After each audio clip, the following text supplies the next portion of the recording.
All right, so this next series of exercises focuses on the legs, the hips, and the lower body in general.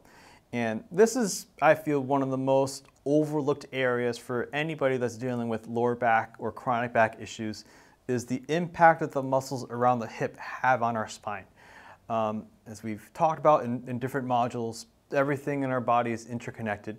And one of the biggest mistakes that people can make, especially if you have lower back pain, is to only focus your efforts and energy on fixing your lower back without actually addressing the surrounding areas which could actually be causing your lower back issue. And one of the most common things, especially again in today's society where there's so much sitting and people are spending more time driving at the computers than ever before, is a tightness that develops in the muscles in the front of the hip. So just imagine if Twee here was going to sit your hips back a little bit, like bend your hips down a little bit. So imagine if she was in a seated position similar to this, and imagine if she was spending all day in that position.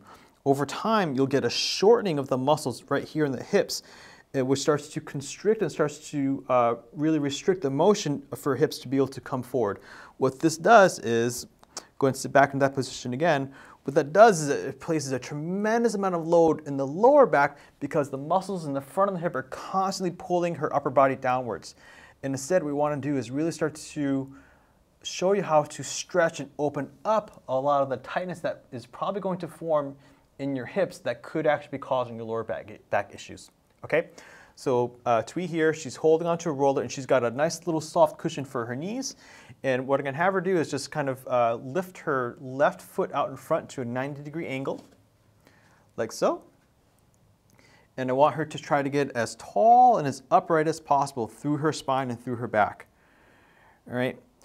And the next thing I want you to do, Twee, is I want you to try to squeeze this hip and squeeze this glute muscle. All right, and maybe tuck your toe underneath you the other way, like so. And I want you to try to push into my hand here, like so, and tell me where do you feel the stretch and what do you feel? I feel in my quads. In the front of your thigh here? Yes. Perfect. All right, so again, once you start to feel that stretching sensation in the front of your hip, that's when the exercise begins. As always, we take a nice deep breath, exhale, and on exhale, she's going to drive into a deeper stretch. Go ahead. What's really important about this stretch is if you watch her lower back here, her lower back is staying completely flat. The tendency for a lot of people is to go ahead and let your back go into extension a little bit there. The tendency for a lot of people when they do the stretch is to allow their back to start to extend backwards a little bit.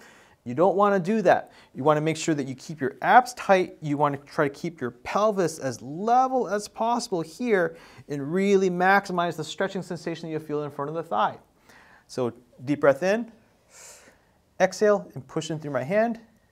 Good. I could really feel the opening there. I could really start to see a lot of stretching through there. How does that feel? Good. Good. Okay, hold.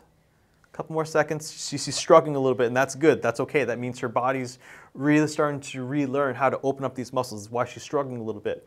Deep breath in, exhale, and push into the stretch. That's pretty much her limit. Hold it there. 4, 3, 2, 1, and relax. All right. So that is called the kneeling hip flexor stretch. This is an amazing stretch for anybody that spends any amount of time sitting, has lower back issues, and looking for a way to release that lower back pain. This is one of the best stretches out there.